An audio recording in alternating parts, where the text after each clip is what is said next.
সুপ্রিয় দর্শক, আসসালামু আলাইকুম। সুপ্রিয় দর্শক, চলুন একটি গল্প বলি। আপনি যাকে যেমনটি দেবেন ঠিক তেমনটি ফিরে পাবেন। তো এই গল্পটি আমরা আসলে একটু ব্যাখ্যা সহকারে শুনি। শিক্ষাটা কি? একজন গরিব কৃষক এবং কৃষানী গ্রামে তারা দুধের ব্যবসা করেন, যেটা কিনা দুধ থেকে তৈরি মাখন তৈরি করেন। দুধ থেকে তৈরি মাখন। তো দুধ থেকে তৈরি করে মাখন, এই মাখন প্রতিদিন কৃষক এবং কৃষকের স্ত্রী মাখন তৈরি করে বাজারে প্রতিদিন তারা নির্দিষ্ট দোকানগুলোতে দিয়ে থাকে এবং তারা খুব পিওর, যেটাকে বলে খাঁটি, খুব খাঁটি মানের তারা মাখন তৈরি করে। তো প্রতিটা মাখনের দলা, এইভাবে যে দলাটা বানাই, প্রতিটা মাখনের দলা 1 কেজি ওজনের করে তারা বানাতে থাকে। এই প্রতিটা মাখনের দলা তারা বাজারে নির্দিষ্ট দোকানগুলোতে তারা দিতে থাকে। এইভাবেই তাদের সংসারটা কোনো রকম চলে যায়। খুব সৎ মানুষ এই দরিদ্র কৃষক। অর্থাৎ গ্রামে কেউ কেউ তাদের বলতে পারেন, যারা দুধের ব্যবসা করে তাদেরকে অনেকেই গোয়ালা বলেন। তো গোয়ালা বলেন বা কৃষক বলেন, তারা খুব সুখী মানুষ ছিলেন, অল্পের মধ্যে তুষ্ট ছিলেন। বিষয়টা হয়েছে তারা খুব সৎভাবেই জীবনযাপন করছেন, এইভাবেই তাদের জীবনটা চলে যাচ্ছিল। তাদের কোনো সন্তান ছিল না, নিঃসন্তান দম্পতি। তো এই 1 কেজি করে মাখনের দলা প্রতিদিন তারা নির্দিষ্ট দোকানে দিয়ে আসেন এবং আবার পরের দিনের জন্য প্রস্তুত করেন। এভাবে অনেক দিন যাবৎ তারা ব্যবসাটি করতে থাকে। একটা পর্যায়ে যে দোকানে যে দোকানগুলো থেকে উনি এই যে দোকানগুলোতে উনি এই মাখনের দলাগুলো দেন, সেই দোকানগুলো থেকেই তাদের নিত্য প্রয়োজনীয় জিনিসপত্রগুলো, বাজারগুলো কেনে নেয়। চাল, ডাল, আটা, ময়দা, মশলা যা লাগে নিত্য প্রয়োজনীয় জিনিসপত্রগুলো কিনে নেন। তো এইভাবেই একদিন একজন দোকানদার, যিনি কিনা এই কৃষকের বা এই গোয়ালার মাখন কিনেন, তো 1 কেজির মাখনের দলা উনি হঠাৎ করে কেন জানি তার মনে হলো যে আজকে আমি ওজন দিয়ে দেখব যে ওই কৃষক সে ওজনে ঠিক দেয় কি না। এটা যখন সে দেখতে গেছে যে ওজনে ঠিক দেয় কিনা, তো সেটা রীতিমতো ফ্রিজ থেকে বের করে এটা ওজন দিয়েছে। ওজন দিয়ে দেখে 900 গ্রাম ওজন। তো 900 গ্রাম ওজন দিয়ে যখন দেখেছে, তখন বাকিগুলো ফ্রিজ থেকে বের করেছে। ফ্রিজ থেকে বের করে দেখেছে যতগুলো আছে সবগুলোই 900 গ্রাম। এখন বাজারে চিল্লা চিৎকার শুরু করেছেন উনি। চিল্লা চিৎকার করে মানুষ জমায়েত করে ফেলেছেন, অনেক মানুষ।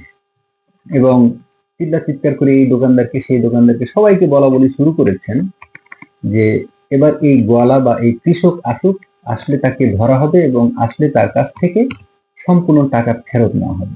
যত দিন থেকে ব্যবসা করছে এতদিনের যত কিছু জমা হয়েছে, কম দিয়েছে, তার কাছ থেকে নেওয়া হবে এবং তাকে এরপর থেকে বাজারে আর ব্যবসা করতে দেওয়া হবে না।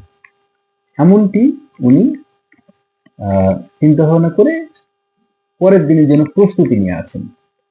তো পরের দিন যথারীতি উনি মাখন নিয়ে সেই দোকানে গিয়েছেন। যখন দোকানে গিয়েছেন তখন সকল লোকজনকে ডেকেছেন ওনাকে ধরার জন্য, যে 900 গ্রাম ওজন উনি প্রতিদিন নিয়ে যাচ্ছেন। এখন সবার সামনে যখন তাকে ধরা হলো, বলা হলো যে আপনি কেন প্রতিদিন, আপনাকে তো আমরা এতদিন বিশ্বাস করেছি, আপনি কেন প্রতিদিন আমাকে বা আমাদেরকে 900 গ্রাম দিচ্ছেন, মাখন দিচ্ছেন। তখন বেচারি অনেকটা হতচকিত হয়ে খুব আকুতি মিনতি করে সবাইকে বলার একটা কথা বলার চেষ্টা করলেন। দেখুন, আমি আসলে যে মাখনটি আপনাদেরকে দেই, সেই মাখনটি যে ওজন দিব, এই ওজন দেওয়ার জন্য আমাদের যে একটা শিল পাল্লা বা দাড়ি পাল্লা কিংবা ওজন দেওয়ার জন্য যে 1 কেজি 2 কেজি বাটখারা লাগে, আমার কাছে তা ছিল না এবং আমার কাছে তার সামর্থ্য নেই কেনার। তো আমরা বাড়িতে একটা দাড়ি পাল্লা বানিয়েছি, যেটা কিনা নিজেদের মতো করে আমরা এটা বানিয়েছি। একদিন করেছি কি, আমরা যখন আমাদের এই বাটখারা কেনার টাকা নেই, 1 কেজি ওজনের বাটখারা কেনার টাকা নেই, তখন আমরা চিন্তা করেছি যে এই যে দোকান থেকে আমি যে বাজার নিয়ে যাই, এই দোকান থেকে আমি চিনি নিয়ে গিয়েছিলাম বা 1 কেজি ওজন চাল নিয়ে গিয়েছিলাম। তো ঠিক আমার কাছে যখন সেই বাটখারাটি নাই, আমি তখন এই দোকানদার থেকে যে চিনিটা নিয়ে গেছি, সেই চিনিটা 1 কেজি ওজনের চিনি একদিকে দিয়ে অন্যদিকে আমি মাখন দিয়ে আমি ওজন করতাম। আমি কিন্তু ওইটাকেই 1 কেজি মনে করেই আপনাদেরকে এইভাবে দিয়েছি। এখন বিষয়টা দাঁড়ালো কি, বিষয়টা দাঁড়ালো যে তাহলে ধরা খাইলোটা কি? ধরা খাইলো হচ্ছে যে ব্যক্তি মাখনের দিয়েছেন, যে ব্যক্তি মাখন দিয়েছেন, কৃষক বা গোয়ালা, উনি তো ঠিকই আছেন, কারণ ওনার কাছে তো উনি গরিব মানুষ, উনি তো স্বীকার করছেন যে আমার কাছে যখন 1 কেজি বাটখারা নেই, তখন আমি আপনার কাছে ওই যে চিনি কিনি 1 কেজি চিনি, এটা আমি 1 কেজি মনে করে আমি একদিকে দিয়ে অন্যদিকে আমি মাখন দিই, দিয়ে আমি এটাকে 1 কেজি মনে করে আপনার দোকানে আমি এটা সাপ্লাই করি। এখন সবাই তো এখন এটা নিয়ে খুব হতভম্ব হয়ে গেল। হতভম্ব হয়ে বাজারের মানুষ তো জানলো, আরো কিছু মানুষ জেনে গেল যে এই সহজ সরল বেচারির কোনো দোষ নেই, বরং এই লোকটি মানুষকে ঠকায়।